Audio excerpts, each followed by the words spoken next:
We begin tonight with the Trayvon Martin case and a sharp blow to defendant George Zimmerman's credibility, not to mention the end of his freedom. He's facing trial on second-degree murder charges, and now he is going back to jail.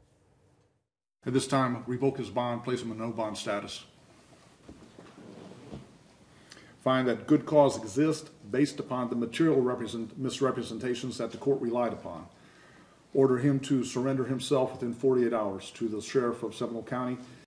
Well, Zimmerman's yet to turn himself in. The judge today ruled the way he did after hearing arguments that Zimmerman's wife, Shelley, lied at the bond hearing in April about their ability to make bail.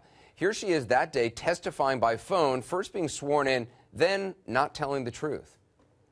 Do you swear to tell the truth, the whole truth, nothing but the truth to help you God? Yes, I do. Are you of any financial means where you can assist in those costs? Not that I'm aware of. Well, because the judge believed the Zimmermans to be strapped for cash, Zimmerman was granted a low bail, $150,000, of which he only had to pay $15,000 out of pocket. What Mrs. Zimmerman did not say is that the couple actually had more than $150,000 in donations in a PayPal account.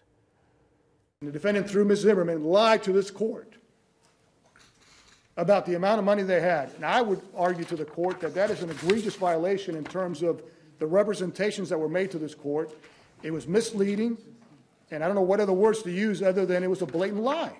Well, what's really interesting is that, in addition, the court has transcripts of a telephone call between Zimmerman and his wife last month, allegedly where they were talking in code about money, talking in hundreds, when in fact they were actually talking about tens of thousands of dollars. Quote, "In my account, do I have at least $100? George Zimmerman asked. No, she tells him, and eventually says it's more like $155.